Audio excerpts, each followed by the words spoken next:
Good morning. It's Thursday, December 15th. I'm Sarah Colvin, and this is Barnstable This Morning. For the next hour and a half, we'll talk with town leaders and decision makers, taking a look at all the issues that affect your life as a resident or visitor to the town of Barnstable.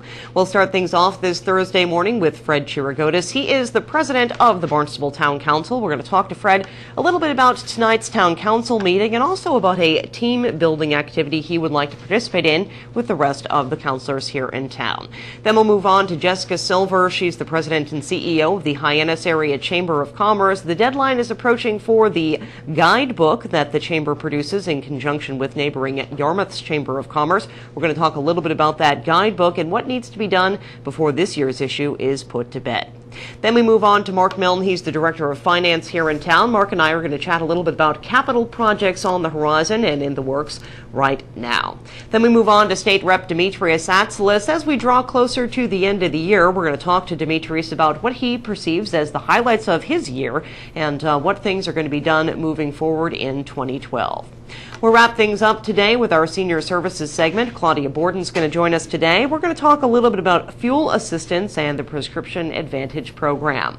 All that and much more on this Thursday morning edition of Barnstable This Morning. We thank you so much for joining us today. Now it's time to find out what's going on around town, and for that I welcome Melissa Chartrand. She's got our town news and notes. Good morning, Melissa. Good morning, Sarah. It will be a singing start in store for tonight's 7 p.m. Town Council meeting. The Barnstable High School Chamber Choir, directed by Jason Newell, will perform, followed by a light agenda for the counselors. Items include the election of 2012 officers and a vote on compensation for acting town manager Tom Lynch. The meeting will be televised live on Channel 18. The new terminal at Barnstable Municipal Airport is temporarily cleared for takeoff. Barnstable's building commissioner Tom Perry issued a 30-day temporary certificate of occupancy last Friday, along with a demolition permit for the old building. This follows the Federal Transportation Safety Administration concerns about an increase of access control points at the new facility. The terminal, which has been ready to open since last month, has been held up due to a current lawsuit with an abutter to the property. The suit remains in land court. If you like to drive and have time on your hands, the Barnstable Senior Center needs you. The center is seeking volunteer drivers for the Silver Express. Help make a difference to seniors in our community. Call Judy at 508-862-4752 for details. Local residents can receive free mortgage counseling through the Cape Cod Housing Assistance Corporation. You can set up an appointment or simply get more information by calling Kathy at 508-771-5400. In sports, goalie Tim Thomas made 47 saves, and the Boston Bruins beat the Senators last night at Ottawa 5-2. The Bruins continue on the road, taking on the Philadelphia Flyers at 1 o'clock this Saturday. Registration is now open for the Hyannis Marathon, Half Marathon, and Marathon Team Relay in February. You can register online at hyannismarathon.com. The Street and Beach 5K run to benefit the Leukemia and Lymphoma Society takes place New Year's Eve at Sandy Neck Beach. For details, you can get information by logging on to CapeCodAthleticClub.org. Click on the events link. Now it's time for us to hear from Highline Cruises Captain Peter Buckler aboard passenger ferry Gray Lady. He has our daily boat report. Let's listen while we take a look at the current weather conditions right out here at Hyannis Harbor.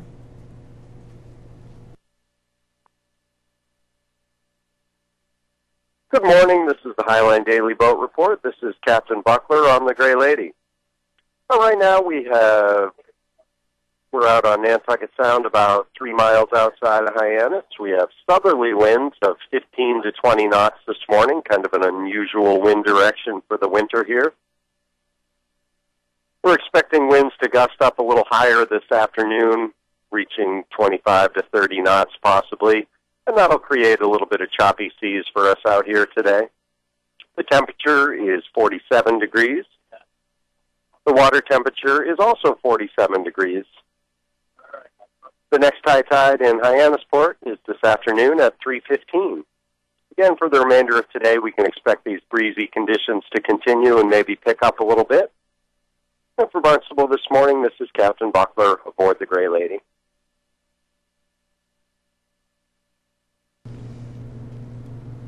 Good morning and welcome back to Barnstable This Morning. It's now 7:36 on this Thursday morning. Sarah Colvin here with Melissa Chartrand. Good morning, Sarah. Good morning, Melissa. And Fred Chirigotis, for right now, president of the Barnstable Town Council. Of course, they do have their elections tonight, so you never know what's going to happen. No, it should be interesting with three contending for that seat. Exactly. And so it will be, even though it's a light agenda, there might be quite some discussion about that. Exactly, and I mean, Fred going for an unprecedented fourth term as president. I know last time it was an unprecedented third term, so we'll see what happens tonight. Yes. We'll ask Fred a little bit about his thoughts in terms of that. He's also going to talk a little bit about an interesting high-performance team-building activity that he wants to do, and this is something that actually our former superintendent of the schools, Patty Grenier, does on her own, and she conducts these workshops, and so he's trying to get the town councilors involved in that sort of thing. I always think team-building activity is always a good idea. Yes. Is that where you have to trust someone, you fall back and they have to catch you? I don't know.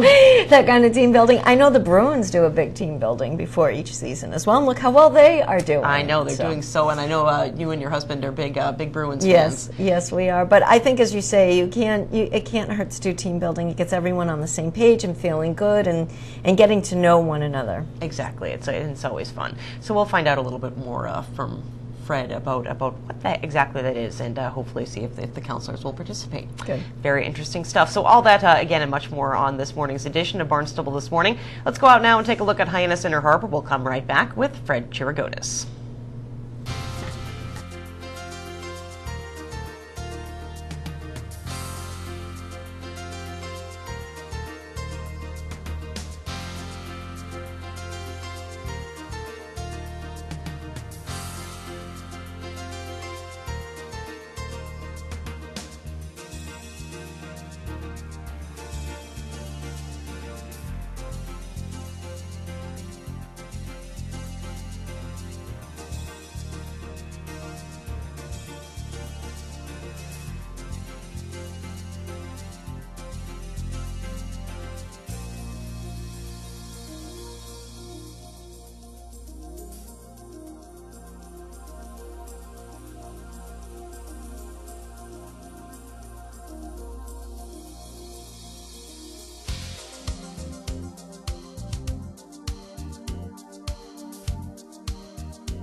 Good morning and welcome back to Barnstable This Morning. Sarah Colvin here with you on this Thursday morning, and joining me live on the phone, I welcome Fred Chirigotis. He's the president of the Barnstable Town Council. Fred, good morning.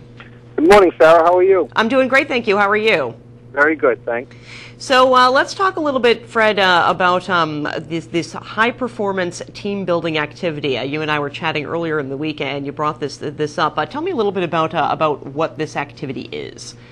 Well, actually, high-performance team building is a strategy for an organization to learn how to work together in the most effective way and to get the most out of each member of their organization. It's used in industry, it's used in academia, many schools and universities and colleges and high schools, and to learn how everyone can pull together and use their best talents to work together and put aside their personalities and basically reach their goals in a unified fashion. Exactly. So, by the way, at the same time, everyone feeling that they have, and everyone actually having the opportunity to participate and give their input and really feel a part of the team. And really all very important things for working together as a team, not only knowing that everyone can work together, but everyone knowing that they have a voice and that their voice is being heard by the rest of the members of the team. It sounds simple, but you have people with very strong feelings and very strong egos, and it's important that they know that they've, and we don't always, each one of us doesn't always succeed in everything that we want, and we need to make sure that that's, the ups and the downs are part of the flow of life. Right, and so from what I understand, Fred, our former superintendent of the schools, Patty Grenier, operates some workshops on this particular strategy, and that's something that you're hoping to hook up with and work with the rest of the counselors on, correct? Absolutely. Patty Grenier is well known for doing this type of training for a number of organizations, and I've asked that see if we could do that for the council in Barnstable. I think that would be very helpful and in a good thing for us. So as soon, by the way, she's traveling, and I believe when she's back, we'll see what we can coordinate. How soon, Fred, are you hoping to get this coordinated and underway? I'd like it to have been done yesterday, so as soon as we can, we'll, the most important thing is that we all meet each other, understand each other, and make sure that we are working together very well. So it's important to do this quickly. Exactly. So as soon as we can. Indeed. And of course, you have been through one meeting with our kind of new crop of counselors. Take me back a couple weeks, Fred, and talk to me about how you felt the new group of counselors is working together so far. Of course, we just have one meeting, one meeting under our belts. But talk to me a little bit about how that first meeting went. Well, the council. I think we have a very good council, very cohesive. I think we'll work together very well. The one thing that I'm noticed immediately is that each of our counselors is bright, articulate. They are thoughtful. They're direct. I find that this is a great group of people, each individually and in combination. They've been assigned some difficult tasks already and have already done things. I've already worked on committees that are not easy, and I'm hopeful that they've been able to. I think there were 3 new counselors on the acting town manager compensation committee. I don't know. I mean, that was an executive session. I don't know what happened. Although what I've heard is that they worked together very well and they came and they did a good job. That's pretty much what I've heard so far. So. And Fred, that's one of the items on the agenda for tonight's town council meeting, of course, is a report from that subcommittee on the salary and compensation package for our now acting, as of today, we can call him the acting town manager, Tom Lynch. So, there was a committee that was formed after the last meeting. They came together very quickly. They met. They did their job. I believe they met with Tom Lynch. I can only say that.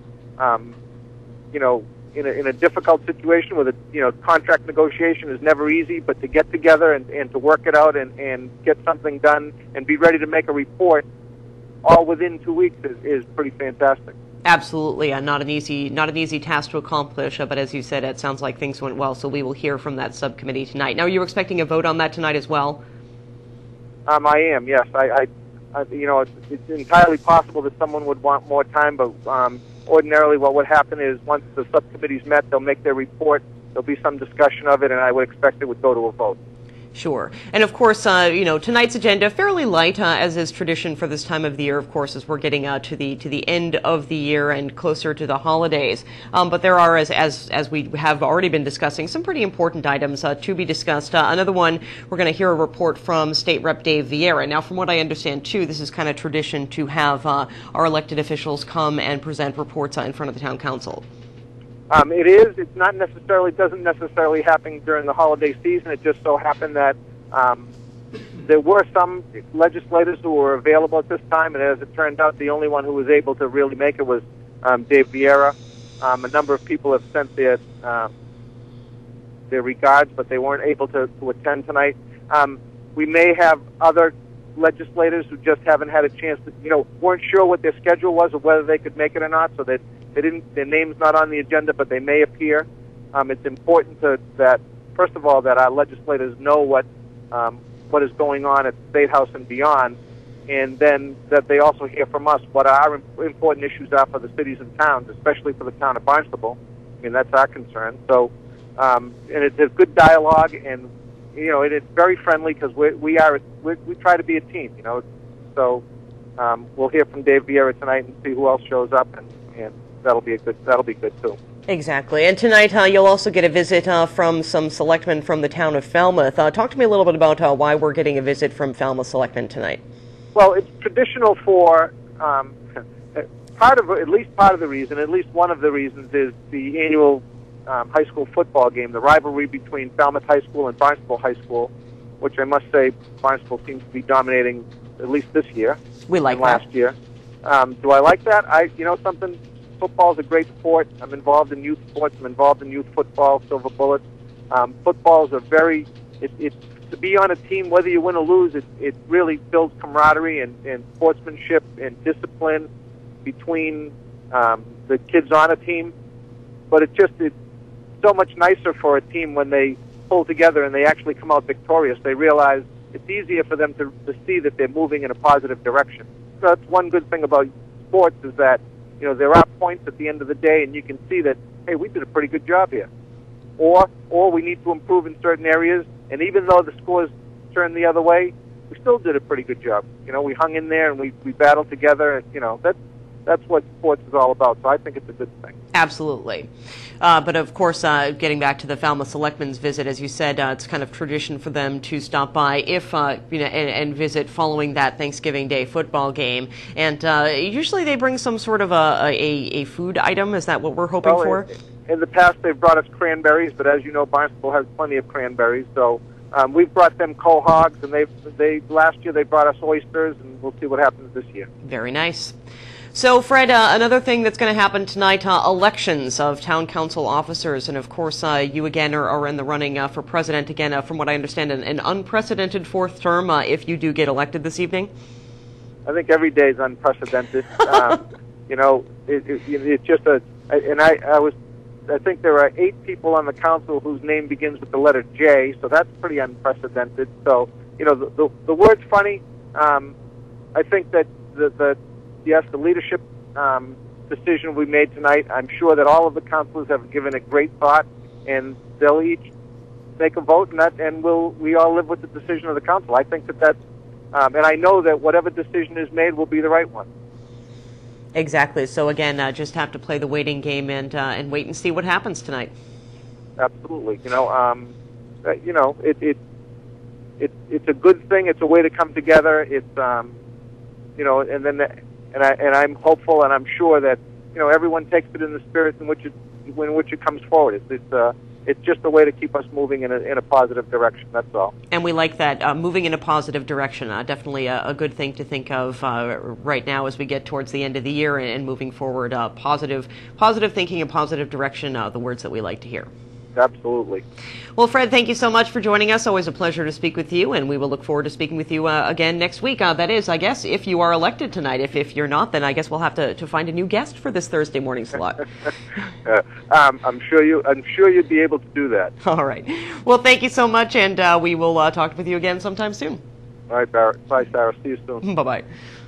Town Council President Fred Chirigotis joining us this Thursday morning. Again, those Town Council elections are tonight. Town Council meets at 7 o'clock this evening in the Town Hall hearing room. It's also televised live on Channel 18. Still much more to come on this Thursday morning edition of Barnstable This Morning. We have Jessica Silver, President and CEO of the Hyannis Area Chamber of Commerce, joining us next. But before we get to Jessica, let's find out what the weather has in store. And for that, I welcome back Melissa Chartrand. She's got our forecast. Good morning, Melissa. Good morning, Sarah. It's cloudy with a chance of showers today. Mild temperatures, though, getting up to the mid-50s. Sunset at 4:12 this afternoon. Mostly cloudy and breezy overnight. Southwest winds 15 to 20 miles per hour, gusting up to 30 miles per hour at times. Temps only dropping to the mid-40s for overnight. Tomorrow, a chance of early morning showers, but making way for a sunny day.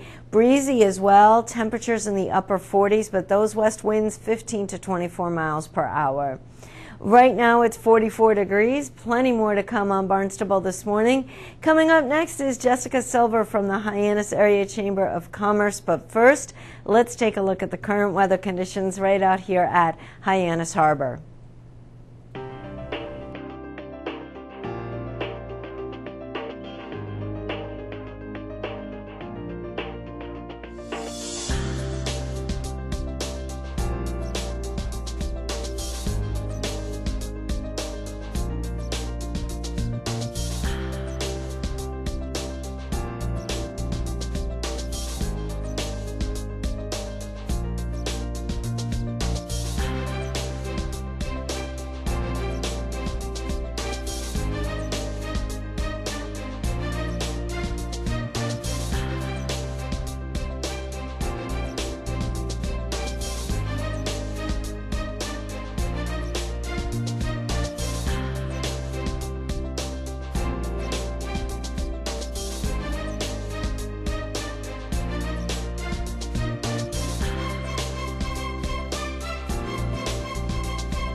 Good morning and welcome back to Barnstable this morning. It's now 7:52 on this Thursday morning, and joining me now on the phone, I welcome Jessica Silver. She's the president and CEO of the Hyannis Area Chamber of Commerce. Jessica, good morning. Good morning, Sarah. How are you? I'm doing great, thank you. How are you? I'm good, thank you. So are you missing that big display of trees down there now that the spectacle's all over? It's funny you say that. We had a little gathering last night in the museum, and it was strange not having all those beautiful trees. It seemed so empty. Exactly, but they'll be coming around again next year, and I know lots of money was raised for many good charities, so that's always a good thing as well. Yes. So I know that you are working on preparing the guidebook for the coming year, and this is something you do in coordination with the Yarmouth Chamber of Commerce. Talk to me a little bit about, Jessica, the guidebook. Well, this is our second year with partnering with the Yarmouth Area Chamber of Commerce, and our first year was very successful. We had a lot of great ads, a lot of great information, and we were able to print more books this past year than we have in the last couple of years. So it worked out really well, and we thought that we should continue that great thing, and we're going to do it again this year. So we're changing out some of the content. We're going to print the same amount of books. So it's a great partnership that we have with the Yarmouth Chamber. Great. And what kind of information can people find in this guidebook? I would assume kind of where to dine or where to shop, also some other tidbits and facts about the areas? Exactly. Not only that, there's also, some history about the area, both Yarmouth and Hyannis. There's also information about beaches and lighthouses and all of that information. So it's not just about the dining and the shopping and the accommodations. It's also more information about the area, which I think is very important. Absolutely. So you want to, it's something that people want to look up online or pick up to be able not only to find information about where to shop or look at the ads for local businesses, but also find a little bit of information, as you said, and history about the area. Exactly. So when does this get published? I know that there are some deadlines coming up. Are you done working on it for the coming year, or are you still kind of putting together the final bits and pieces of this? Oh my goodness, I wish we were finished. No, we still have a ways to go. We wanted to try to get the book published by February 1st. Unfortunately, I don't think that's going to happen. I think it's going to be more towards the middle of February, which is fine. We're okay with that, which is what we've typically done. We were trying to get it out a little bit sooner because there are some trade shows that happen in the beginning of February for the golf shows and things like that. We wanted to have our books available for that. So I don't think that's going to happen this year, but it's definitely something we're going to try to strive for the future. Exactly. It always seems like when you get towards when you start out these projects, we have all these lofty goals and say, I'll get it done, way early this year, and then you get to the end. It's like, no, I need more time. Exactly. And that's the thing. It's, waiting on this person to get us their ad, or, partnering with Yarmouth, we have to wait for their content, or they have to wait for our content, and we have to read it and proof it, and so it's a little bit more of a process than if it were just our book. Exactly. And now this, of course, mentioned a little bit that you can get it online, but not only is this something that's printed out, but you can really kind of look at in an ebook version of this, correct? Absolutely. Yep. We did this year for 2011, we did a flip book, which instead of a PDF, which as everyone knows takes a while sometimes to download, especially if you have lots of pictures and things like that, we decided to do a flip book. So it looks exactly like a book online. Right, and I saw the edition of last year's online, and it's really great because, and as you said, especially with those big PDFs, sometimes it can take forever, and if you have an older computer like I do, sometimes it crashes your browser, and you don't ever want to go look at it again. So with the flipbook, it's a really good way to look at it, and it really does give you kind of the look and feel of holding something in your hand when it's right there on the screen. Exactly, and that's what we wanted, especially for the older generation that doesn't have a newer computer. This makes it a little bit easier for them. Exactly. So as you said, you're hoping to publish this mid-February. When can we expect to see it? And if people want to get that that kind of hard copy of it, where is it distributed? Where can people pick it up? Well, it's distributed pretty much everywhere. All of our member hotels, some of the attractions. They can also obviously pick it up at our visitor center. So like I said, we're hoping for mid-February. I'm thinking school vacation week to the end of February, they can pick one up. They can certainly call us. We can mail it. We have that's not a big issue for us. So, and then of course they also go everywhere else. Sure. And are there any major changes, any differences from last year's book to this year's book? Are there any features that you've added or things that people may have had questions on, things you may have taken out after looking at last year's guidebook? No, we felt it worked pretty well, so we're going to just continue with it. We might try to add a few things, but I think we're at this point we're running a little bit out of time, so that may not happen this year. Sure. So again, that will be coming out sometime in the spring. Aside from the guidebook, as we get closer to the end of the year, what is on the minds of you and your staff over there at the Hyannis Area Chamber, Jessica? Well, just getting ready to get our strategic plan approved and rolling that out. And actually, one of the big things that we're getting ready to start is our golf tournament and our Father's Day car show, and we have a new event coming up for late August, early September.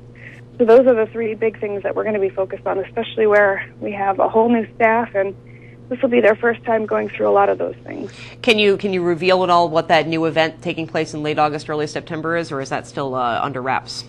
No, it's going to be a bicycle race. I know that, and that's something that was kind of tossed around for this past summer, correct? But that didn't end up happening. Yeah, exactly. We were supposed to have it this past August, and with all the changes and everything that had happened at the chamber, it was a little bit difficult to try to get that off the ground, especially coming off the car show. So we decided to postpone it for this 2012, and now we have a great committee together, and we're actually rolling in the right direction. So I'm very excited about it. Great, and that should be a really interesting event to see. I mean, we've had a lot of bicycle rides that have come through, like the MS ride and, of course, the Best Buddies ride. But this is not a ride. This is actually a race, correct? Exactly. It's a criterium, and what happens is the bikers, they go around, and they go at speeds of like 30 miles an hour. It's amazing. So this is like a high-speed race that you can actually win prizes and things like that, and there are categories, and I guess you have to be pretty good to ride in it. Definitely. Well, we'll definitely keep our eyes open for that, Jessica, and we'll keep our eyes open for the guidebook, both in paper form and ebook form, coming soon. Great. Well, thank you so much for joining us as always, and we will talk with you again next week. Thank you. All right. Have a great day. You too. Bye-bye. Bye. Jessica Silver is the president and CEO of the Hyannis Area Chamber of Commerce. Still much more to come on this Thursday morning edition of Barnstable This Morning. We have our Director of Finance, Mark Milne, coming in to join us after the 8 o'clock hour. He'll be joining us on the phone. But before we get to that, let's find out what is going on around town. And for that, I welcome back Melissa Chartrand. She's got our town news and notes. Good morning, Melissa. Good morning, Sarah. At tonight's 7 p.m. Town Council meeting, the Barnstable High School Chamber Choir, directed by Jason Newell, will perform. That's followed by a light agenda for the councilors. Items include the election of 2012 officers and a vote on salary compensation for acting town manager Thomas Lynch. The meeting will be televised live on Channel 18. The new terminal at Barnstable Municipal Airport is temporarily cleared for takeoff. Barnstable's building commissioner Tom Perry issued a 30-day temporary certificate of occupancy last Friday, along with the demolition permit for the old building. This follows the Federal Transportation Safety Administration concerns about an increase of access control points at the new facility. The terminal, which has been ready to open since last month, has been held up due to a current lawsuit within a abutter to the property. The suit remains in land court. If you like to drive and have time on your hands, the Barnstable Senior Center needs you. The center is seeking volunteer drivers for the Silver Express. Help make a difference to seniors in our community. Call Judy at 508-862-4752 for details. Local residents can receive free mortgage counseling through the Cape Cod Housing Assistance Corporation. To set up an appointment and get more information, contact Kathy at 508-771-5400. In sports, goalie Tim Thomas made 47 saves, and the Boston Bruins beat the Senators last night at Ottawa 5-2. The Bruins continue on the road, taking on the Philadelphia Flyers at 1 o'clock on Saturday. Registration is now open for the Hyannis Marathon, Half Marathon, and Marathon Team Relay in February. You can register online at hyannismarathon.com. The Street and Beach 5K run to benefit the Leukemia and Lymphoma Society takes place New Year's Eve, beginning at Sandy Neck Beach. For details, log on to CapeCodAthleticClub.org and click on the events link. Now it's time for us to hear from Highline Cruises Captain Peter Buckler aboard passenger ferry Gray Lady. He has our daily boat report. Let's listen while we take a look at the current weather conditions out at Hyannis Harbor.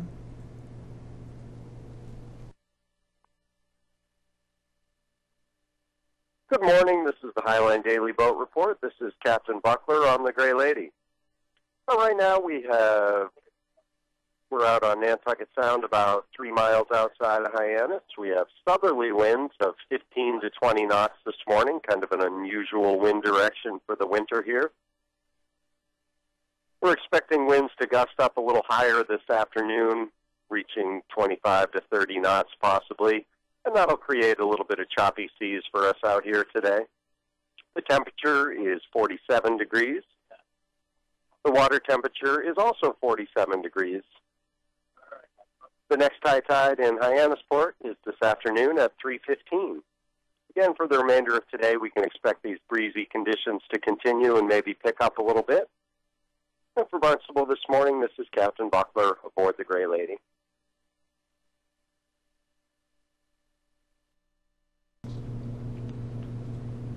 Good morning and welcome back to Barnstable this morning. It's 8:03 now on this lovely Thursday morning. Sarah Colvin joining you here with Melissa Chartrand. Good morning, Sarah. Good morning, Melissa. And you know, the holidays are coming. We love the holidays. We sure do. And the holiday specials, Kevin and I were talking off camera that, we remember it being a really big deal. They only, now at least they replay them or you can get them on demand. The Charlie Brown Christmas and Frosty and Rudolph and videos. But way back when, it was a very big deal. And in fact, I saw that the Charlie Brown Christmas is on TV tonight. Is it really? It is. Oh, I'll have to watch that. I love the Charlie Brown Christmas. But I remember being a kid and just, that big special would come up on the TV screen and you'd all gather around and get really excited and watch them. And they seemed a lot longer back in the day. Right. So I think the Rudolph was only like a half an hour long. But I remember it just being this magical event. Yes. Love that story. Love the holidays. And of course, here in Barnstable, we've had a lot of holiday strolls, a lot of Christmas celebrations. Santa Claus has paid a visit, and in neighboring Yarmouth, Santa Claus is going to pay a visit to that town on Sunday. How nice. And you happen to have an inside information on that Santa that's coming. I do have some inside information on that Santa. I'm not going to reveal how I know Santa Claus, but he's a very nice Santa Claus, and he will be traveling on Bass River by boat. And, we have Santa Claus come by boat. I think he comes by boat in Katuitt as well as at Hyannis Harbor. But this is kind of interesting what they do in Yarmouth. Santa Claus gets on a Town of Yarmouth boat, and they go up and down Bass River, stopping at all the docks. They stop at, private docks and public docks and landings, and Santa Claus and Mrs. Santa Claus hand out candy to all the kids, and it's great. I think it's supposed to be nice on Sunday too. It is supposed to be nice, and how cool is that? Santa on a boat doing that. Exactly. It's nice and special to this area, and I think it's so wonderful to play Santa. My father played Santa at a co-worker's party many moons ago every year, and he really looked forward to it because just to have the kids talk, it's just magical, and that really is the spirit of the holiday. It is, and really that whole magic sense. Yes. And it's just in the kids. You see the kids and they just light up. They get so excited for Santa Claus. It's just so wonderful. They either do that or they scream in terror. One or the other, but. Yes, that's true. There are some people who are afraid of Santa Claus. Yeah, I have to dig out a picture. I actually have a picture when my kids were little. It was actually just the two boys at the time, and I was one of those moms that I did put my older son was all happy and smiles, and then we put my middle son on there screaming. But it's a great photo. And then the next year he was happy to see him, and it never traumatized him. I think everyone's got one of those photos in their file of a young kid just screaming on the lap of Santa Claus. Poor Santa Claus. Yeah. He's got to put up with a lot. He sure does. Hopefully he gets good gifts for Christmas, too. Oh, well, still much more to come on this morning's edition of Barnstable This Morning. We're going to talk some finance with our Director of Finance, Mark Milne, coming up in just a moment or so. We're going to talk a little bit about capital projects, what we can expect, what's been done. I know a lot of work has been done here in town over the past few years, so we'll see if there's anything else coming down the pike when we talk to Mark coming up in just a moment. So let's go outside now and take a look at those conditions at Hyannis Inner Harbor. We'll come right back with Director of Finance, Mark Milne. Good morning.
Good morning and welcome back to Barnstable this morning. It's 8:08 now on this Thursday morning. Apologize for a little bit of that movement of our harbor cam. Somebody must be trying to zoom in on something, so we'll see if we can get back to the regular shot next time. But in the meantime, joining me now live on the phone, I welcome Mark Milne. He's our Director of Finance. Mark, good morning. Good morning, Sarah. How are you doing? I'm doing pretty well, thanks. How are you? I'm doing good. Have you gotten all your holiday shopping done yet? We went out last night. Pretty much wrapped it up, I think. Oh, excellent. Right on. Yes. Good for you. Wednesday night's a good night to go. There's nobody out. Oh, that's good to know. That's definitely good. I think next week is going to be the crazy time when everybody's doing their last-minute holiday shopping. Yes. So, Mark, let's talk a little bit about capital projects. Maybe if we can take a look back at this past calendar year and talk to me about things that are in progress, things that are that maybe got wrapped up. Talk to me a little bit about some of the capital project highlights of the past year. Yeah, well, so the biggest highlight of the past year has been the renovation program over at the airport, obviously. Brand new air traffic control tower and terminal, totaling, somewhere in the neighborhood of $30 million in total with those improvements out there. And that has basically come to an end. You've seen the facilities, and they're completed and paid for mostly with federal and state grant monies, which was a positive thing for us. So the only local contribution involved using $3 million of the airport's reserves and a small bond issue of $730,000 that will be paid back by the airport. So that was probably the biggest project over the past year. And then another significant one that's underway is, of course, the water tank, the new water storage system for the Hyannis Water Department, and that's a work in progress. Exactly. And just going back to touch upon the airport again, really just, as you said, amazing to see all of that work done, a huge project, and again, really mostly funded with grant money and federal funds. And just we're just waiting for those final pieces of the puzzle to go in before the old buildings can be demolished and everything can be up and running for sure over there at the airport. Mm-hmm. Yes. Talk to me a little bit about the water projects, Mark. How are those being funded? Well, we've been pretty aggressive in going forward with a water pipe replacement program and water storage replacement program. A lot of the funding we received from there came from a litigation settlement from the on a lawsuit regarding MTBE.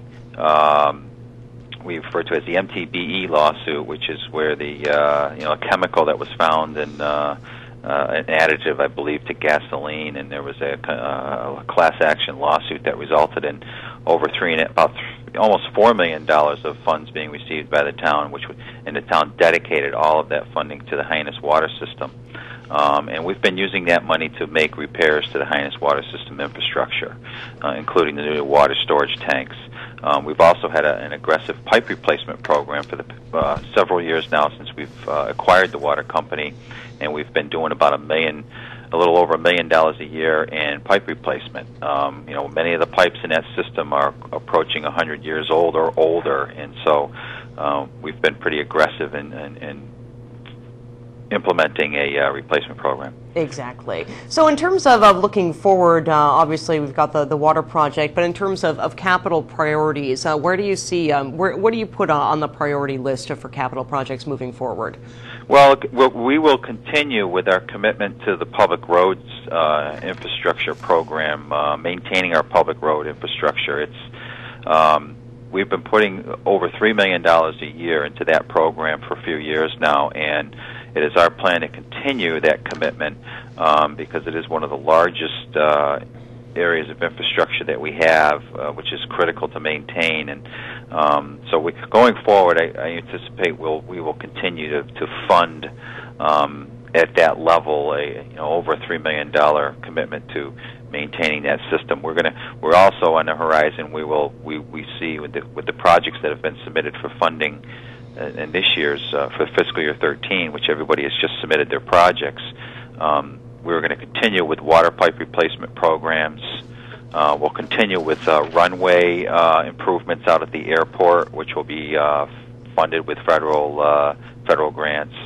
And then we have, of course, a multitude of facility improvements that need to be addressed municipal buildings and school buildings, and so we'll be analyzing various methods as to and looking for funding sources to try to address those. Right, and I know in talking with our superintendent of schools, Dr. Mary Chakowski, I think it was just earlier this week actually, she mentioned, taking kind of a close and hard look at our school buildings and try and figure out how, where some improvements can be made. So, yes. And as you said, the projects were recently submitted for fiscal 13. Do you see any challenges in finding funding for these particular projects, or how do you organize what is important to get funded and what may have to be moved around a little bit? Yeah, the process we use. First of all, we've had about the submissions from various departments total almost $200 million over the next 5-year period. Impossible for us, based on existing funding sources, to fund all of those. And so what we have is we go through a process where we have department heads review all the projects and rank them in priority level in accordance with 10 different criteria that we have established. And then at the same time, we have our Comprehensive Financial Advisory Committee do the same thing. And then we compare the prioritization of both groups after they review the projects, and we see, we try to prioritize the most important issues that need to be addressed, and then as we go forward, we'll work on trying to find funding sources, whether they be local tax dollars, user fees, and state and federal grants. But we're not going to be able to address every single one of these identified needs over the next 5-year period, but we'll pull out the most critical ones and try to get those completed. Right, and I would assume, I think the projects, that have a greater impact or that really need the most immediate attention kind of fall right to the top of that list in most circumstances. And the public road infrastructure has historically been one, because people use these every single day and they see them, and they, and if you maintain that system, they can see what's happening, and they can see where their tax dollars are going, and it's important for our transportation system to maintain the public roads. No, absolutely, and that's really what you hear from people quite often is discussion about the roadways and where they can be improved. Again, it's really essential for people getting around, getting to school, getting to work, getting to various other parts of town, for sure. In terms of funding for school buildings, Mark, where do you see that kind of priority lie? We've done pretty good in the past providing funding for school buildings, and we provided over, I think, $1.6 million last year. We're not anticipating a big opportunity for funding any schools or municipal buildings in fiscal year 13, because what we did in fiscal year 12 was accelerated a number of projects forward into 12 and funding for 12, trying to capture the positive construction market and bond market, and we successfully did that, because we were able to get projects done for less than what we estimated, and we were able to issue a bond at the lowest interest rate in our history of the town, and that resulted in our tax dollars being stretched even further. And so we do have some project balances that are unused after the projects have been completed, and we'll be taking those and reprogramming those for more projects. So we will have some money, but I don't anticipate the level of funding that we've been able to see in the past. But the other area that we're looking at is the School Building Authority, assistance from the School Building Authority. The school department was successful in getting over $700,000 in grant money to address the window replacements up at the BWB Elementary School. So we're going to continue to work with the School Building Authority and trying to get them to help address some of the financial needs of our fixing things in our school buildings. Great. Well, Mark, thank you very much for sharing that information with us, and we'll look forward to speaking with you again next week. Thank you so much, and we'll talk to you again soon. Okay, Sarah. Have a nice day. You too. Bye-bye. Bye-bye. Mark Milne is our Director of Finance here in the town of Barnstable. Still much more to come on this Thursday morning edition. As we do every Thursday, we'll talk with State Rep Demetrius Atsalis. We're going to get a look from Demetrius on what he thinks the big issues of 2011 were, where he thought success was made up on Beacon Hill and where maybe improvements can be made in the coming calendar year. So we will talk with Demetrius in just a moment.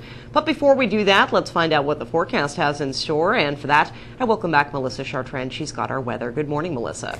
Good morning, Sarah. It's cloudy with a chance of showers today. Mild temperatures, though, making its way to the mid-50s.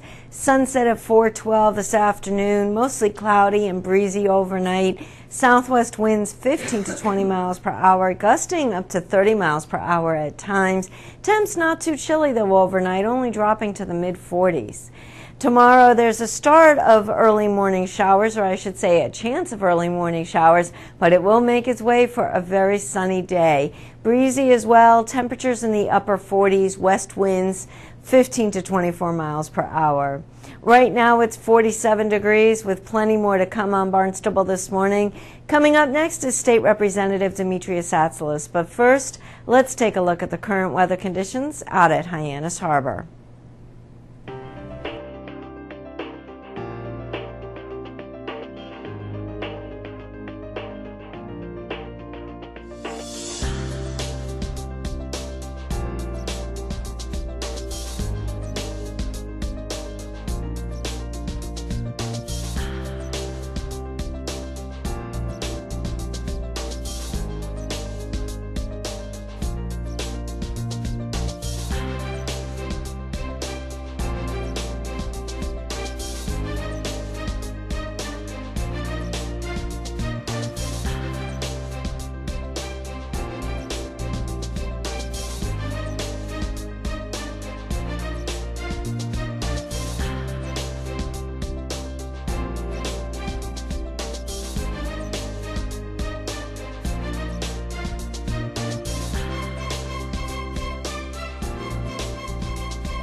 Good morning and welcome back to Barnstable this morning. It's now 8:20 on this Thursday morning, and joining me now live on the phone, I welcome our State Representative Demetrius Atsalis. Demetrius, good morning. Good morning, Sarah. How are you? I'm doing great, thank you. How are you? Not bad. It's a great day today. Exactly. A good day for holiday shopping. How are you doing on your holiday shopping? Don't even ask. I don't think I've started.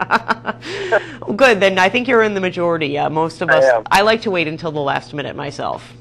Yeah, last minute there's nothing out there. Exactly. So talk to me a little bit about the past year. I know a lot of action up on Beacon Hill. Talk to me, what do you see as the high points of the past year?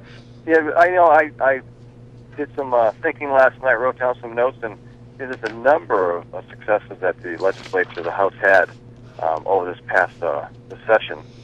And I'll just rally off a couple names, and then we can talk about them individually. But there was probation reform and the court reorg. We all know where that stemmed from.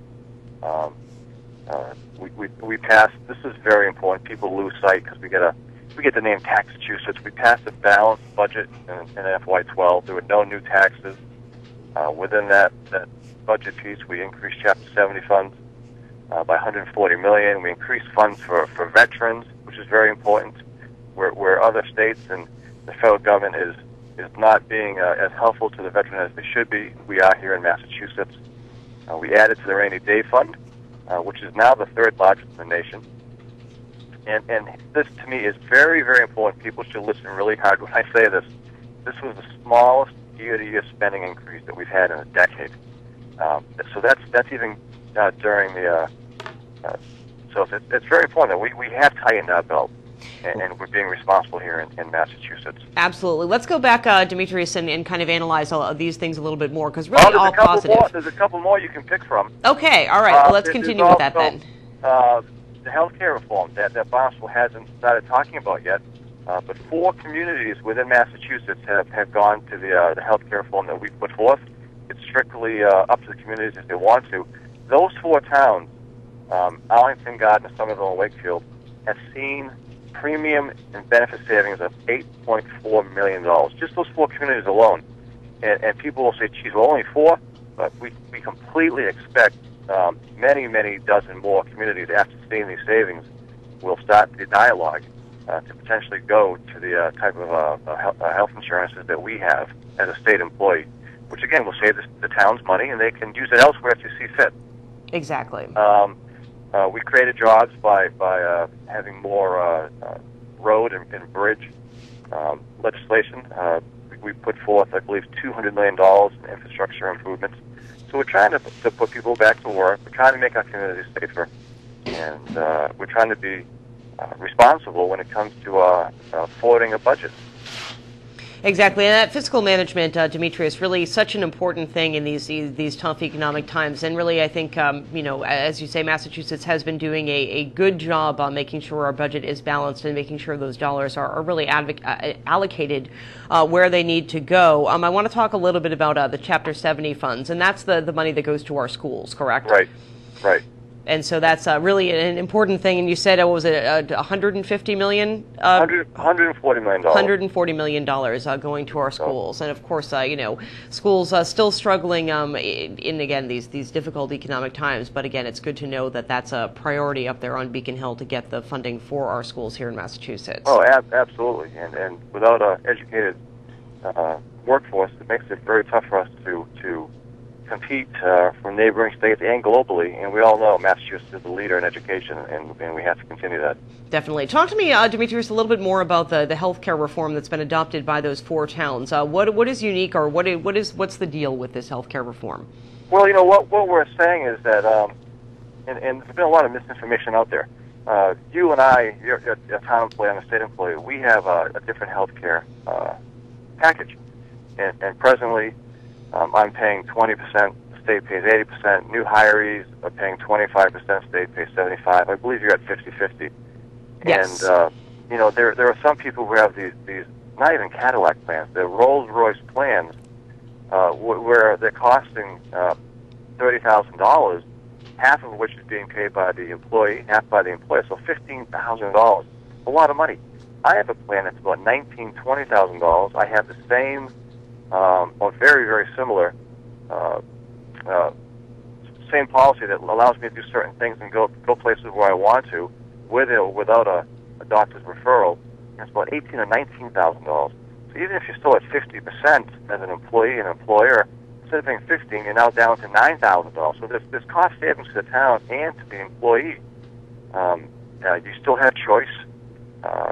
It was amazing that some of the scare tactics that are out there, we're getting calls from fire and police, and you guys are putting us on. You guys have the gold plan, and the more I thought about it, I said, are you talking about the federal government? We're not the federal government.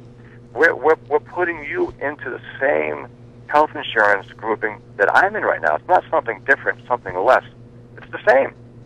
And I think once people hear that, they begin to realize, all right, they're not doing something that is going to be detrimental to me, but allows that legislator or state employee to keep his great plan. It's the same thing.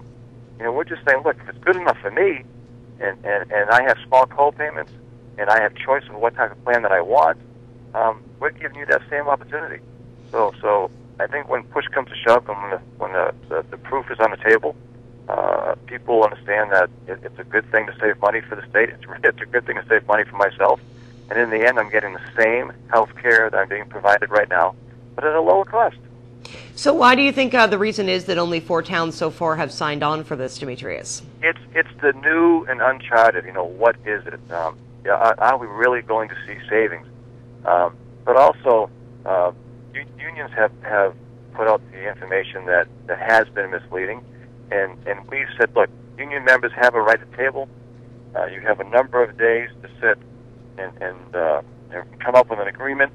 After that plan, essentially, yes, the municipality can do what they want, but we're saying you've got to get there in good faith and negotiate. And there's cost savings for the first year for employees. 20% goes back in to reduce these plans' costs.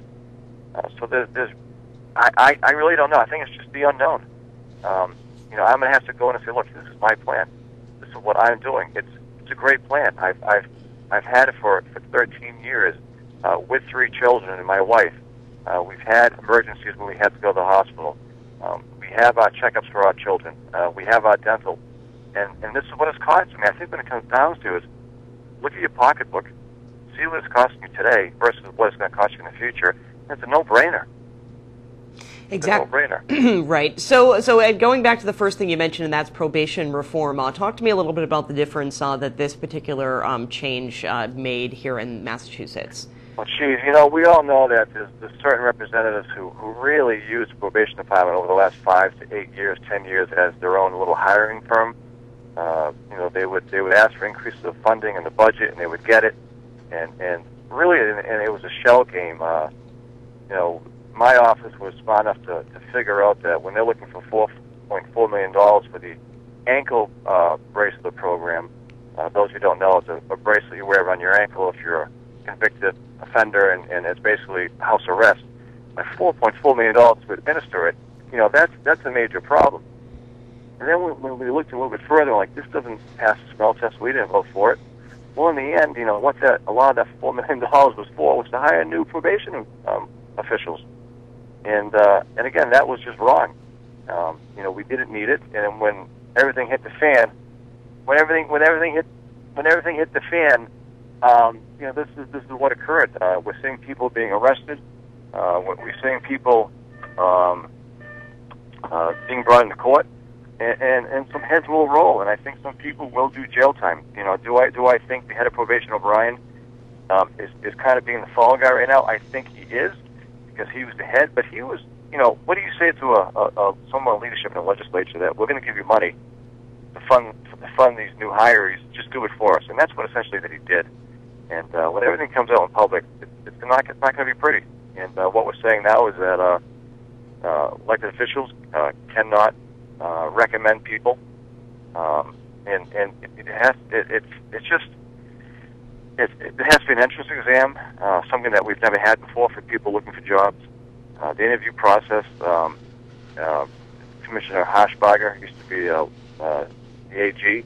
He's going to be a part of it. It has to be full disclosure, everything that we haven't had, and it's a good thing. Exactly. So how's that for a mouthful? I mean, there's so much. You said one thing about reform. We could talk an entire show about the reform. No, absolutely. And I think actually we did talk about that not too long ago as well. One more thing I just want to hit upon that happened this past year, of course, is the passing of the casino, the gaming legislation. I think that was, after so many years in discussion, I think that's one of the things that's going to be remembered as the big thing that happened on Beacon Hill this year. No, it absolutely is. And again, it's job creation. We all realize that. The gaming isn't the panacea. It's not the golden goose that's going to pull us out of our level economy. It's just a piece of the puzzle, and we have it next door in Rhode Island and Connecticut. People are leaving in droves to go game down those two states, and why shouldn't people stay here in Massachusetts and do it? Right. I'm a big believer that something's new and shiny. People not just from Massachusetts but from elsewhere will come here to play in our casinos and to spend their money here in our state. And people are already stepping up to the table. I mean, we're looking at, of course, Bob Kraft and Steve Wynn talking about perhaps casino plans in Foxborough, sure, which could be very interesting to see the kind of traffic that would come there. Of course, people are already heading up there to watch the Patriots games and all the various other things that go on at Gillette Stadium. So in kind of an interesting location, I think a smart move. I think it's a smart move because we drew the geographic regions for casinos. That was one of them. Foxborough extended from the Boston region, and I can tell you right now, I really do not think those who drew the map thought about Foxborough having a resort casino destination. There's many reasons why.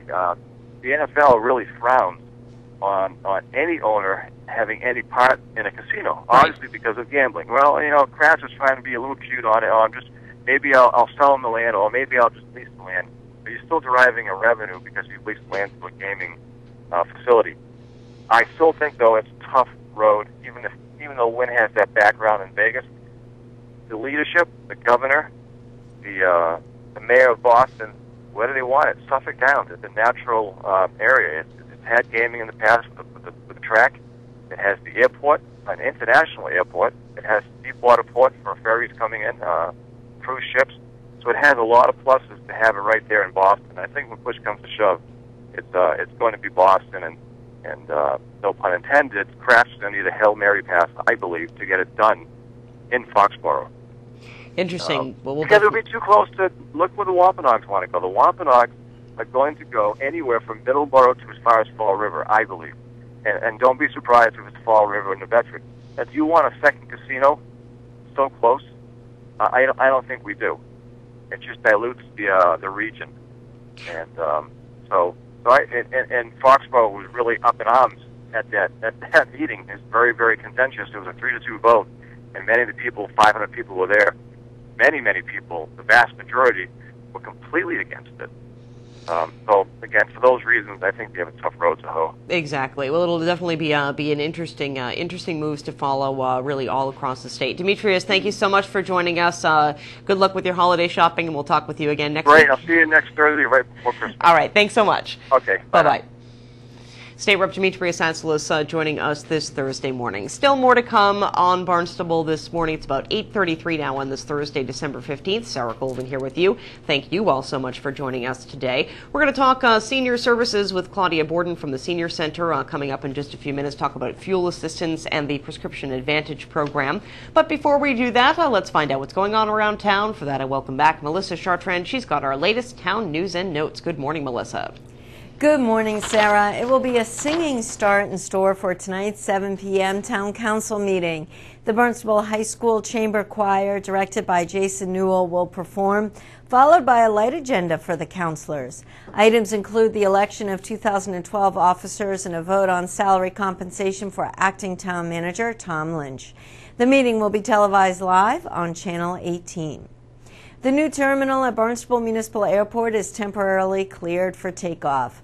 Barnstable's building commissioner Tom Perry issued a 30-day temporary certificate of occupancy last Friday, along with the demolition permit for the old building. This follows the Federal Transportation Safety Administration concerns about an increase of access control points at the new facility. The terminal, which has been ready to open since last month, has been held up due to a current lawsuit with an abutter to the property. The suit remains in land court. If you like to drive and have time on your hands, the Barnstable Senior Center needs you. The center is seeking volunteer drivers for the Silver Express. Help make a difference to seniors in our community. Call Judy at 508-862-4752 for details. Local residents can receive free mortgage counseling through the Cape Cod Housing Assistance Corporation. To set an appointment or for more information, contact Kathy at 508-771-5400. In sports, goalie Tim Thomas made 47 saves, and the Boston Bruins beat the Senators last night at Ottawa 5-2. The Bruins continue on the road, taking on the Philadelphia Flyers at 1 o'clock this Saturday. Registration is now open for the Hyannis Marathon, Half Marathon, and Marathon Team Relay that takes place in February. You can register right online at hyannismarathon.com. And the Street and Beach 5K run to benefit the Leukemia and Lymphoma Society takes place December 31st, beginning at Sandy Neck Beach. For details, log on to the CapeCodAthleticClub.org and click on the events link. Now it's time for us to hear from Highline Cruises Captain Peter Buckler aboard passenger ferry Gray Lady. He has our daily boat report. Let's listen while we take a look at the current weather conditions out at Hyannis Harbor.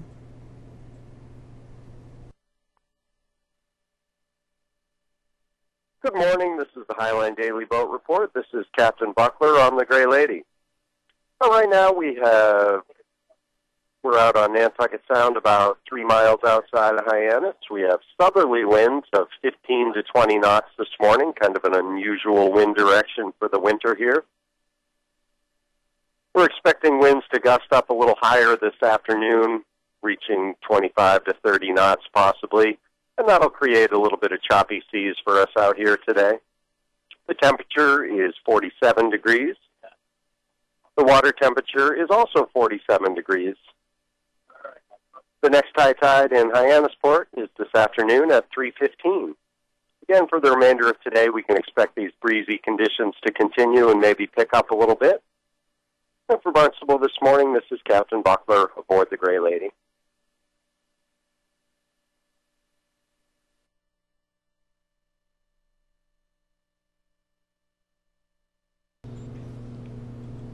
Good morning and welcome back to Barnstable this morning. It's now 8:37 on this gray Thursday morning. Sarah Colvin here with Melissa Chartrand. Good morning. Good morning. And you were just sharing kind of an interesting story you read about Facebook earlier today. I did, Sarah. For as many people use Facebook, of course, there are some that don't. Just like those that don't have a cell phone either. Yes. There's always a small percentage. But it was a story about a gentleman out, a young 20-something out in the western part of the country, who had gotten onto an elevator and recognized a woman, not because he knew her, he knew all about her, he knew she had just gone to Seattle on some trip and all these things about her, but because he was friends with her brother. And he felt that it was a little unhealthy. It creeped him out a little that he knew this person and she didn't even know who he was.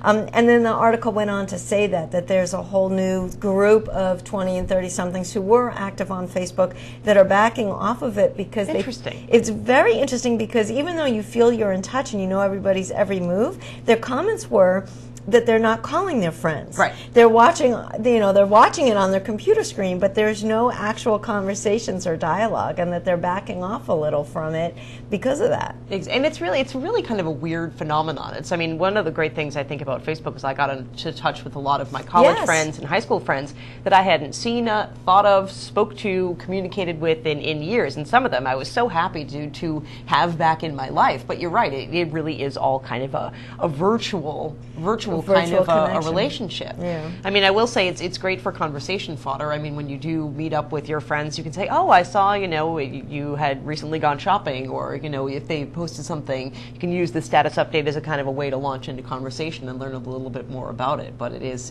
very odd. It is odd, and I'm not on Facebook. My husband is and uses a lot for work, but personal. But of course, he does some postings, and we'll run into people who don't really make comments on his site, but will say just that they knew what we did over the weekend, or what's happening.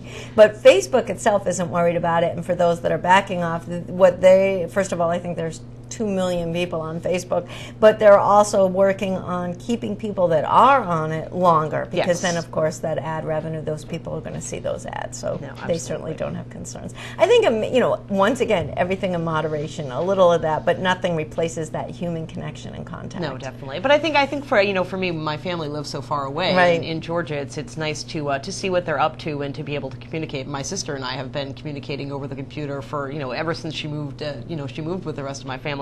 And she actually posted a very funny Facebook status update this morning. She's in Las Vegas for work. She's a corporate recruiter, and she's doing some recruiting events in Las Vegas. Last night she went out to the Strip, and she said that she got her picture taken with a golden Elvis by Michael Jackson. Pretty cool. Yeah, exactly. So I'm waiting for that picture, and if she sends it to me, we'll share it with all of you. I'm sure my mom is cracking up right now. Golden Elvis and Michael Jackson. Yep. Only in Vegas. I know, only in Vegas, exactly. Well, there's still much more to come on this Thursday morning edition. I keep wanting to say Monday, and I'm very glad it's not Monday. It's Thursday. Please. It is Thursday. We have Claudia Borden from the Barnstable Senior Center joining us in just a moment. But before we get to Claudia, let's go out now and take a look at Hyannis Inner Harbor. We'll come right back with Claudia Borden from the Senior Center. Good morning.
Good morning and welcome back to Barnstable this morning. It's now 8:42 on this Thursday morning, and joining me now live on the phone, I welcome Claudia Borden. She's the Outreach Coordinator at the Barnstable Senior Center. Claudia, good morning.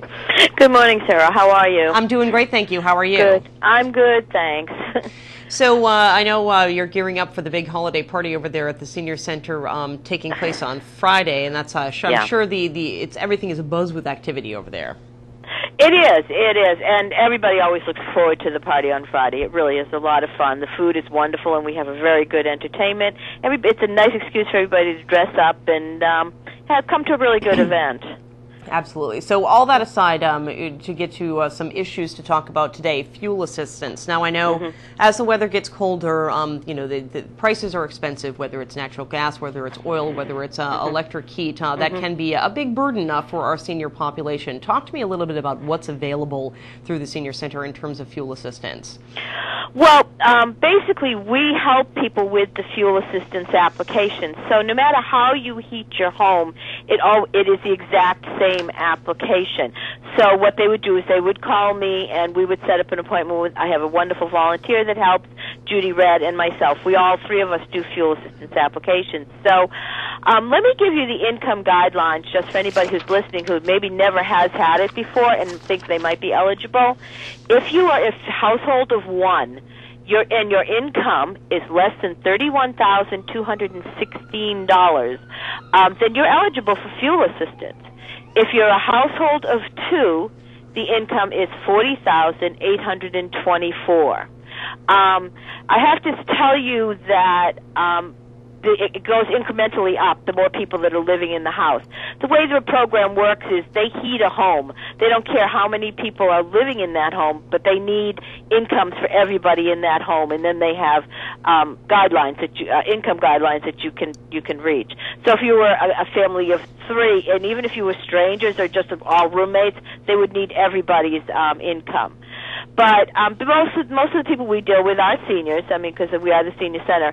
And it's usually a one or two family home. And surprisingly, a lot of our seniors do qualify for fuel assistance.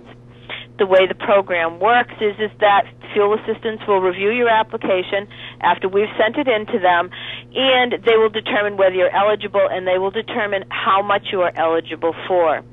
This year, that is going to become very tricky, because the Congress and the President are still arguing about what to do with fuel assistance, how much to give to the program. They're cutting it quite a bit, and so it's very concerning to me, and I'm sure everybody in New England, because we have, our winters are really hard. So basically, my biggest concern is people that heat with oil. From the numbers that I have seen for fuel assistance for this year, has not enough to even get a whole tank of oil. And the oil people have no safety net. If you heat with electric or if you heat with gas, they cannot turn you off in the winter.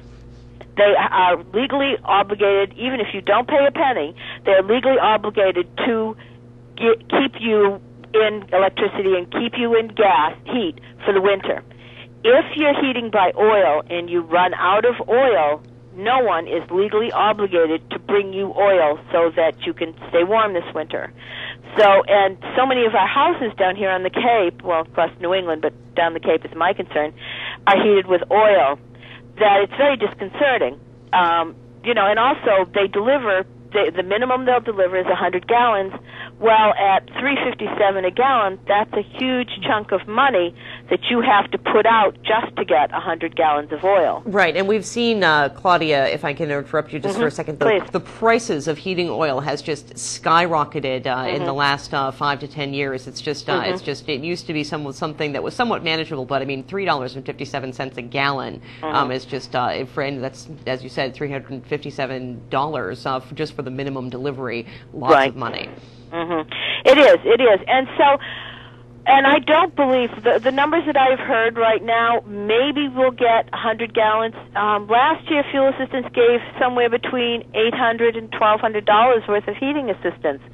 What I'm hoping they will do this year is sadly give people who do heat oil with oil more than otherwise because it is so high and there is that danger of running out in the middle of the winter. There are programs I noticed on TV just the other day that Joe for Oil is started advertising early. I don't remember seeing his ads quite so early, but that's an option after you've used your fuel assistance allowance. So what I'd like people to know, I guess, out of this whole thing is that if you've used up your fuel assistance, to call us, and we will help you scramble to get some, maybe we can help you with other programs so that you'll have enough money to buy oil, or there are a few programs out there that are subsidizing fuel assistance like Joe for Oil, and there are other agencies maybe we can help with.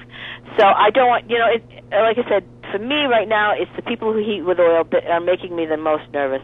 We've been lucky we've had some warmer days. Maybe they haven't had to turn the heat up quite so much, but that oil thing, it's really, very disconcerting. No, absolutely, and I know a lot of people, who do, as you said, heat their home with oil, I know are concerned heading into the colder months. We have been lucky, though, that it's been relatively warm the past few months, so I think that's going to help, help ease the burden a little bit. So, Claudia, if people would like help filling out their fuel assistance applications or really just have questions as regards to what is out there, what's the best way for them to get in touch with you? Well, I would say call my direct line or Judy's, and my number is 508-862-4754. Judy's is 508-862-4752. And we can absolutely help you fill out the applications. We'll help you with the supporting documentation that you need, and we'll get you on that, get you started with that. But I also want, like I said, if people are having trouble buying oil, after their fuel assistance run out, I want them to call us also, and we'll see what if we can scramble what we can do to help get some more oil. Don't want anybody to be cold this winter. Absolutely. Claudia, have you seen the number of people coming in and asking for your help increase over the past few years as those prices have gone up and also as the economy has been a little shaky? Yeah, we're seeing a lot of new people for fuel assistance. We've always had the people who are repeats, and because that whole clientele is actually getting older, and the forms are a little bit complicated. It's a lot to think about. But yeah, there has been a lot more. The demand is huge, and it's going to get worse. It's going to get a lot more this year. Exactly. Yeah. Well, good to know that there is a place to turn for some help, Claudia. Let's talk a little bit about Prescription Advantage, the wraparound medicine assistance, because that's another thing I know that's challenging the pockets of many, of course, including our senior population. Talk to me a little bit about Prescription Advantage. Okay. The Prescription Advantage is a state program.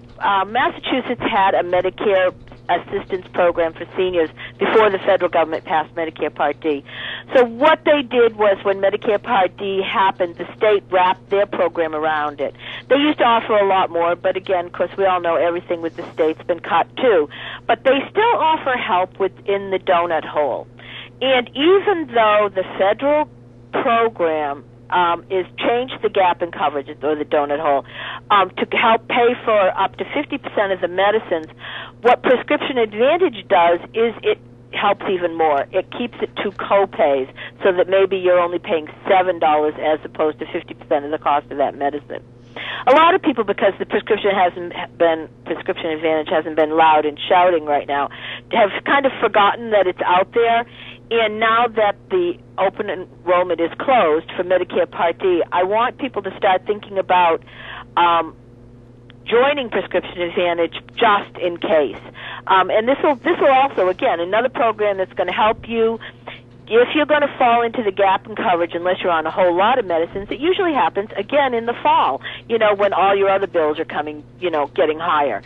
So what would happen is if you were paying, let's say, with your regular Medicare D plan, let's say you're taking a brand name medicine and you're paying about let's say a $30 copay. And then all of a sudden you fall into a gap in coverage, and that cost of that medicine was really $200. In the gap, you would be responsible for now $100 as opposed to $30. But if you were on Prescription Advantage, you would be only paying the $30 again. you wouldn't have to jump up to that 100 because the prescription advantage would wrap around that and make it just the copay you're used to paying. So even, at best, it's going to save you the last 3 or 4 months of the year from having to go into that gap and paying the whole extra amount of money for your medicine. So it's really worth looking at. Absolutely. And is that something as well, Claudia, that you can give some advice on or give some assistance to people who may have questions just by dropping by the senior center? Mm-hmm. Yeah, well, dropping by never works here, I'm afraid. We do everything by appointment, but I have 2 SHINE people that help us. That is serving the health insurance needs for elders. That's what SHINE means. We have 2 SHINE workers that'll be more than happy. We always have the applications here at the senior center, or we can download them off the internet. And, we could help people fill out those forms.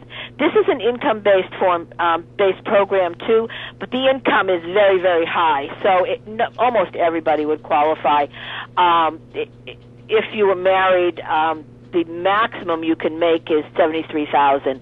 So it's absolutely worth looking into. I think that where we're in this economy now, where we're all trying to cut down spending in every area, this would be another big savings for seniors at a time when, like I said, the heating costs are going up and there's the holidays and all of that, So I think this is a good, another, sort of backdoor way to save some money and help with the cost of your medicines. Great. Well, Claudia, thank you so much for joining us and for sharing that information. Always a pleasure to have you join us on the show. Mm-hmm. Thank you so much, Sarah. Happy holidays. Thank you. Happy holidays to you. Yeah. Bye-bye. Claudia Borden is the outreach coordinator over at the Barnstable Senior Center. Again, if you want more information or you need help in regards to either the fuel assistance or the prescription advantage wraparound medicine assistance program, you can give Claudia a call over at the Senior Center. She can be reached at 508-862-4754.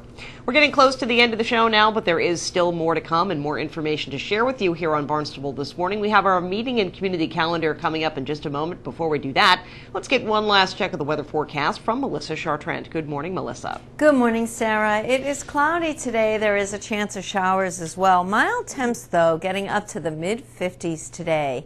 Sunset at 4:12 this afternoon, mostly cloudy and breezy overnight. Southwest winds 15 to 20 miles per hour, gusting up to 30 miles per hour at times, but not too chilly in the overnight, only in the mid-40s. Tomorrow there is a chance of early morning showers, but it will make way for a nice sunny day.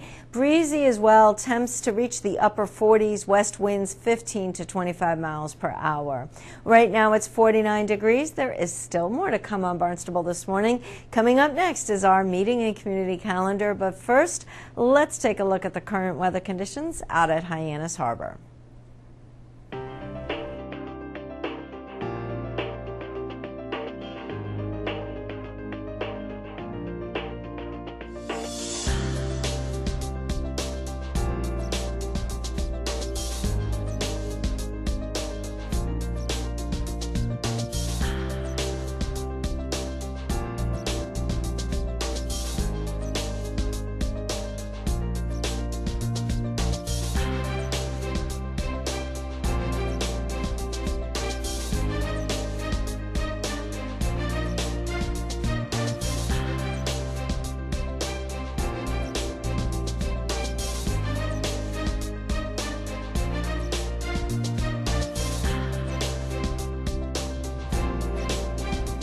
Good morning and welcome back to Barnstable this morning. Thank you all so much for joining us on this kind of gray out there Thursday morning, about 8:56 now.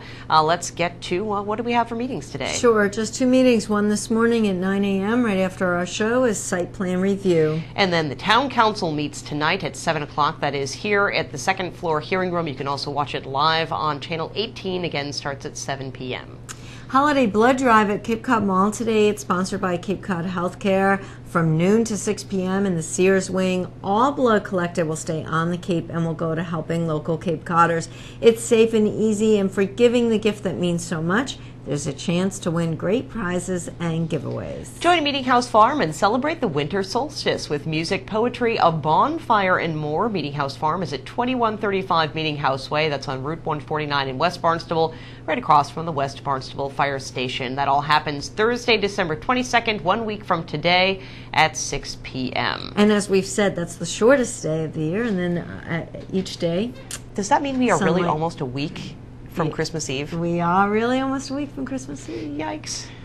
Holidays plus caregiving equals stress. Caregiver stress. What is it? How can it happen? And why is it a concern? Is a talk by Marcelo Gentile of Beata Nurses next Tuesday at 2 p.m. at American Senior Benefits in Yarmouthport.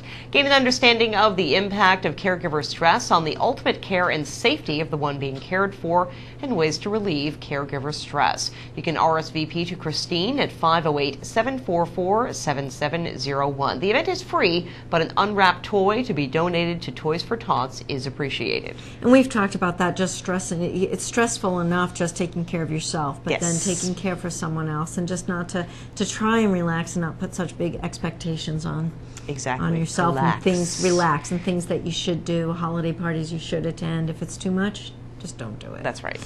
There are special vacation and half-day activities through Barnstable Recreation Department. Vacation programs are planned for Tuesday through Friday, December 27th through the 30th. This is a great opportunity for kids. If you're home for a vacation week, they're not in school, give them something to do. Kids take part in local field trips, cooking, arts and crafts, games, so much more. You can register right at the HYCC.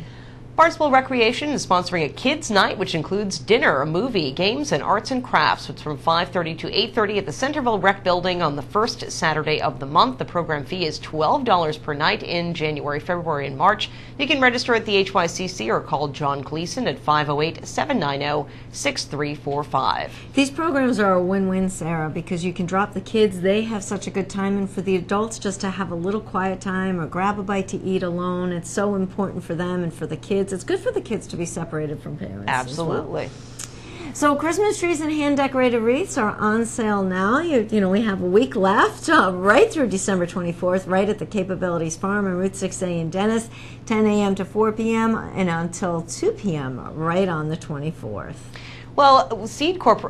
Is it time? It's time. We'll go to. We would love to hear from you. Please send us your comments, questions, suggestions, thoughts, weather photos, what have you, to us here at btm@town.barnstable.ma.us. And just before we go today, we want to fill you in on what's coming up on Barnstable This Morning. Tomorrow, it is our Friday show. On Friday, we keep it fun and entertaining on Barnstable This Morning to help you have a better weekend. Always our goal here at Barnstable This Morning. Our first guest is Assistant Director of Recreation Patty Machado. Then it's our Arts and Culture segment. Beyond that is our Natural Resources segment. And following that, our chat with Steve Francis of Barnstable High School. We close out with Hockey Talk. We hope you start each and every weekday morning with Barnstable This Morning. We're here live from 7:30 a.m. to 9 on Channel 18. I'm Sarah Colvin. I'm Melissa Chartrand. Thank you so much for watching, and we'll see you again on Friday.